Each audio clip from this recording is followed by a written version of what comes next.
like starting a new project, coming around to the back of the car and beginning to work on some stuff that, man, I haven't thought about yet. But we've got to join it at the back too, you know. There's got to be Cadillac kind of strengthening frame parts connected to the 49 Chev kind of frame, although there's nothing left of it. But they kind of the cross member at the very back. We got to connect all that up. And we're going to fill in all of this, of course. And the wheel wells will be filled in. And then over the mufflers. And so we've got to do a little shaping around that part of it because the floor on the 49 is too low. It would conflict with the mufflers. And so we'll kind of bulge those in there. They got to be all new pieces anyway, so that's fine. And then across the back here, we've got to have the muffler hangers down to where, yeah, we can hang the mufflers.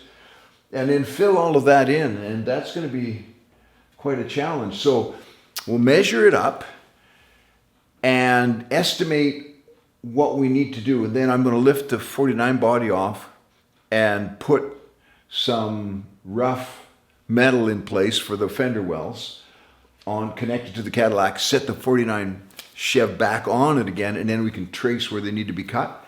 And then it'll match up perfectly with the lines in the old fender wells in the 49, and then just butt weld all the way up. And so, of course, while I've got it off, I'm going to clean up all those, get any rust and paint off of both parts, and, you know, kind of tack it into place, and then make sure we got it all right. So I've got to remove the old fender mounts on the very rear cross member of the 49 because they are in conflict with the muffler hangers. That's not a big job. We're going to actually replace the whole back piece of this. I'm looking forward to making that. We're going to break out the English wheel and the bead roller and the stretcher and the shrinker and make a piece that fits all the way across there really nicely. Then we're going to cut the old one out and weld the new one in. It's not only going to cover up all the rust, but it's going to cover up all of the old additional holes that some farmer drilled in there in Saskatchewan, you know, to put his clearance lights on. The back of his 49 Chev Fleetline. You got to have clearance lights. I'm surprised there isn't a row of them across the roof at the front, eh? Yeah, I've seen it. It's hard to know what to do first sometimes. But as I'm working on mating the 49 to the Cadillac, it's evident that I need something solid. So this is all rusted out under here, especially the front. I mean, there's a whole hunk missing here where the fender comes down. And that's a really tight compound curve, so that's going to be a challenge. So I've got rust all along here. This is not in real good shape. So I'm thinking while I'm at it, why would I try to save this little piece? Might as well go right down. And then the front here is going to have to be fixed right up to, yeah, about here somewhere. So what I'll do is I'll come one piece across and down, and where there's not a whole lot of curve, a fairly simple curve down to here, and then where it gets really tight right here, that's where I'll end this piece. And then I'll make a small piece to go in there after. So we'll cut this out at 20 gauge. This is all 20 gauge. We'll cut this out at 20 gauge and match it up. And then what I like to do is match it up and then just make one cut through both pieces, and then you've got them perfect match. Or we can match it up, cut one piece, and then just draw a line on the other and cut on that. It works okay too. Just have to cut carefully. So yeah, 20 gauge, but the next thing we need to do is make sure we're not going to shortchange ourselves right here. I mean, this has obviously been patched before. There's something up here. It seems solid up here, and I'm pretty sure the rust is just right here where the water collected inside. There's a double layer here. And actually, I'm going to have to make the inside piece as well. So, but just to make sure, we'll just give a little cut there. Draw a little blood and see what we got inside.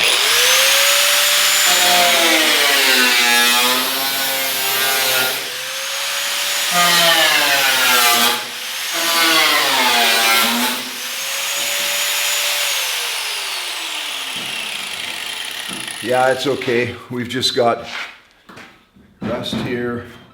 The inside piece, the outside piece, just the bottom inch or so. So we'll patch it up to here though, so we get some flat surface to work with. It's a lot easier than trying to join it close to a corner.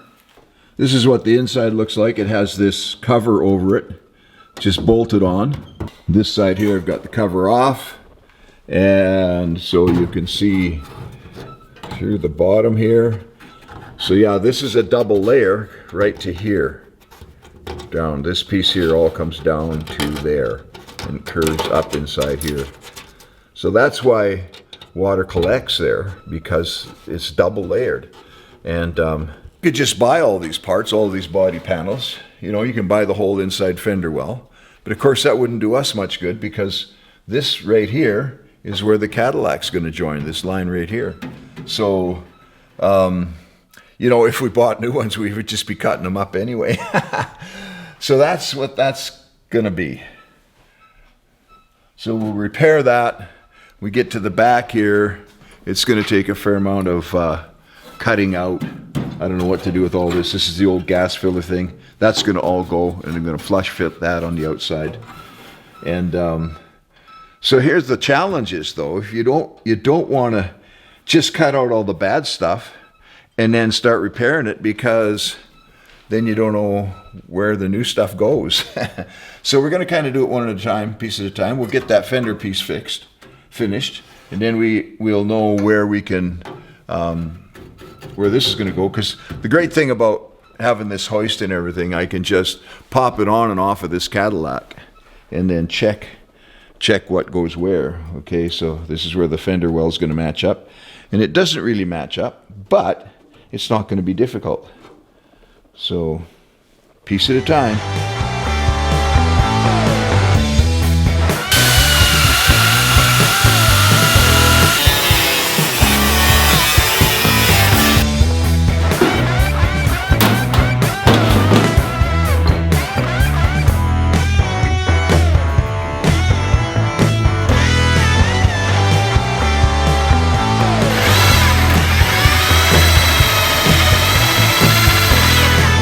Basically, the goal is to get it close enough in shape, and we'll put this, you know, I'll mark this from the inside and then roll this in, and then get it to where it looks like it's a good resemblance of the old piece before I cut the old piece out.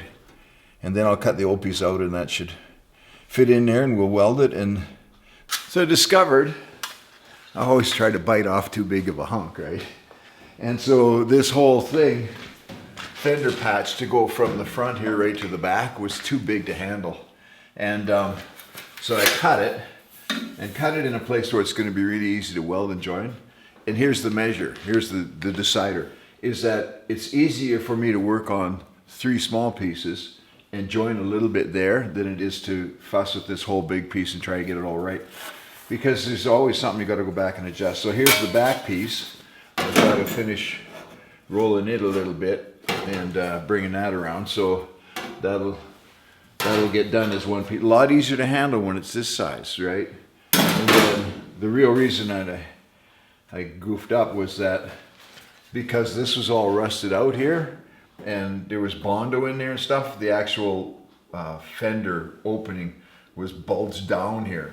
So I had put this piece of steel on here and put my felt pen back there and traced it and ended up with this crooked baby here. So we got the inside there.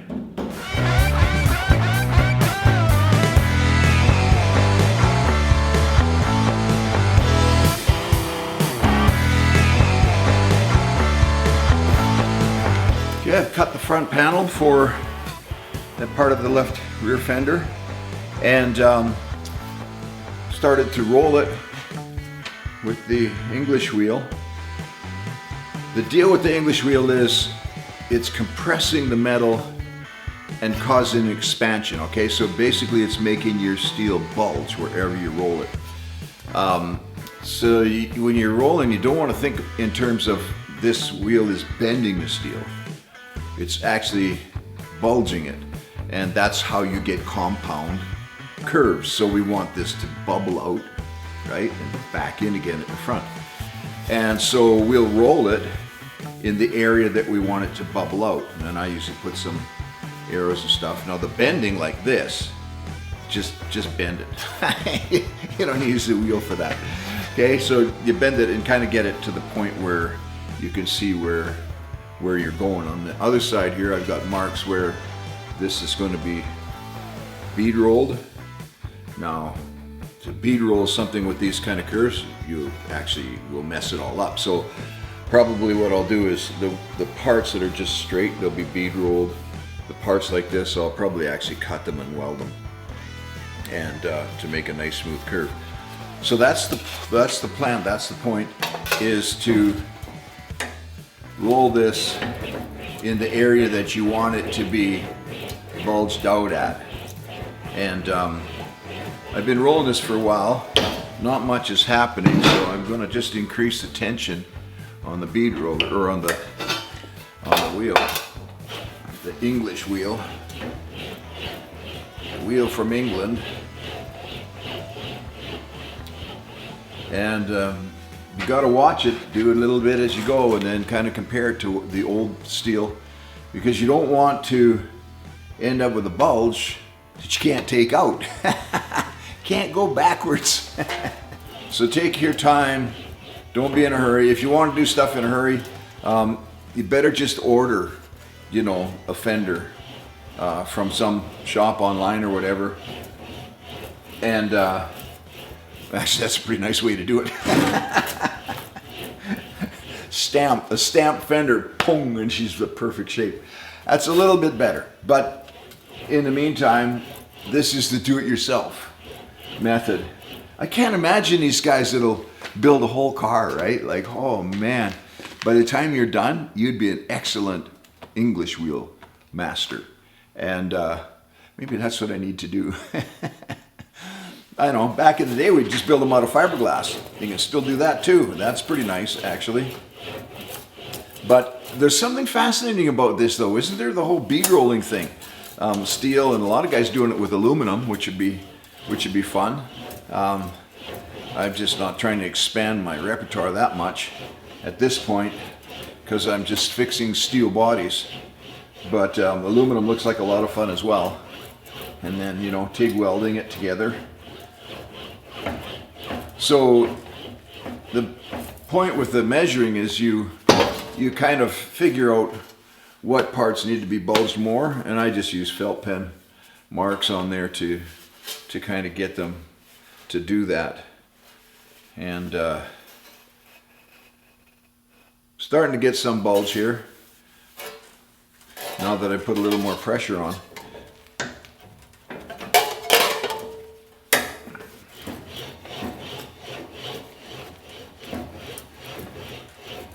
The other common mistake, actually this is my second ever English wheel project. The first one was a door for my 29 Dodge sedan. And what I discovered there, and again with this one, is that don't try to do too big of a piece. Then you got this big floppy thing going all over the place. So I ended up just working on smaller pieces. So yeah, it's starting to bulge now. It likes that pressure. Again, you don't want to take it too far, and you want to keep going over to the car and comparing it to see where you need to do more, not less. More, just more. That's your only option with this, is do more. Stretch it more. When you're bead rolling, it's actually expanding or bulging the metal by thinning it out, right? So you thin it out, there's more material and it pushes out and bulges up. But the amount that it thins as you do this is negligible, so you don't have to worry about that. Don't worry about making it too thin. It's not going to turn out paper thin or anything like that. You won't even notice the difference.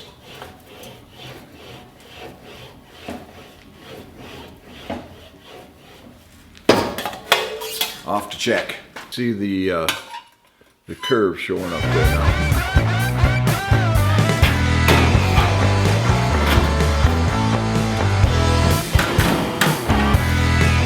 We're looking for it to fit flat against here. This is not much of a deal because I've just got it squeezed so hard right here that it's pulling that in. But what we're looking for is if you hold that against there, how's it fitting against the fender?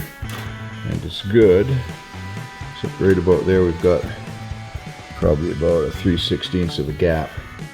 So that needs to suck in. So we'll have to uncurve this a bit, and then when we get down here, you can see we've got a fair amount of curve here that I think is nice, but it's not actually the way the original Fender is. So slits in here, because this is a curve this way. I want those to stand up. Same thing, this one's curved this way. I want these to stand up, but as you pull these in, then these gaps will get bigger, and we'll probably end up cutting these off and putting a strip, because it'll go this way, right? It'll be flat this way. This one here, we'll just bend these in and they will actually come together, pinch together. So we'll run the saw cut in them again and then weld down so they'll be standing up 90 degrees to this panel as well. And then that'll be the inside fender curl all in place, nothing to it. But you want it to look like it's, you know, out of the factory. Why don't you just buy one out of the factory then? I don't know.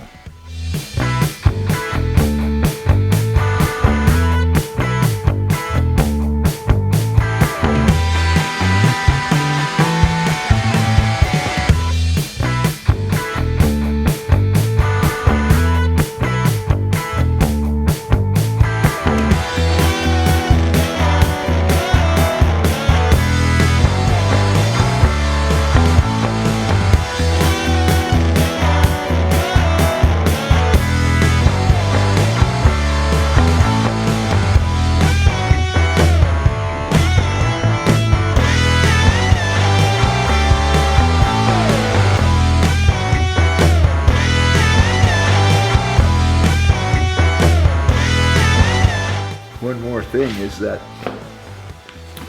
biting off too much can be discouraging. And you don't want to look at this car, I think, what on earth was I thinking? A friend of mine once asked me, I was doing a 55 Dodge pickup and pulled it just out of the junk. My brother was going to throw it away. It was an old truck of mine, and it was just rotten right out. All the back along behind the seat. The floor was all rotten, and I'd have to totally rebuild the thing, put it on a new frame. And a friend of mine asked me, says, why do you do that? And I'm trying to think of a good reason. And because I can. I guess that's the only reason. But there's something to that, because I can, and I'm gonna. And so this car really, I mean, in normal cases, it would have been thrown out. There's just nothing left of it, eh? The whole bottom was rotten. The floor's all gone. And the guy advertised it as, you know, a solid car. When you see a car in Canada with no windows in it, it's not a solid car. But anyway, I looked it over and I knew that, and I figured, well, that's okay, because I'll just replace it all anyway, and I wanted to put it on this Cadillac. So all I wanted was the shell. But I tell you what, if you spend a little more money and get a car that's all together, you know, maybe one of the seized motor or whatever, one that hasn't run for a while, if you can avoid that rust, man, oh man, you're a long ways ahead of the game. And you know, some guys, they just want to drive. Their pleasure is in driving more than fixing. Well, just be the guy that buys the things that you need and puts it together, and you built it and it's great. And some days I would love to be doing that, but I'm not. I've taken this on a huge task. And the way I'm going to accomplish it is with a little bite at a time, you know. That's the whole elephant thing, how you eat an elephant. And I've never eaten one. You've got to break it down into small bites so that you don't discourage yourself and so that you can see what's next. Of course, you know, I come here in the shop this morning, you know, it's minus 30 some out there today, and the wind's starting to pick up. Oh man, it just bites. I used to think nothing of 40 below. I'd go out and chop wood and all that kind of stuff. But now I'm kind of like, man, that kind of stings, doesn't it? But you know, it's breaking it up into small bits and looking at it as like, this is what I can accomplish today. This is what I can accomplish this week. And actually, it's quite amazing at how fast it goes by. Now, I seldom get out here. I get very few hours out here. I wish I had a little bit more. I've actually just turned the phone off. Well, I don't have a phone, but I have a connection on my iPad. I've turned that off just because I just need a few hours to get this work done. And there we go, minus 30. That furnace is kicking in every few minutes, trying to keep this place warm. But thank God I got a comfortable place to work. Man, I'm so thankful for that because, you know, I used to do it in a snowbank and that's painful. All right, so here I go with another small bite.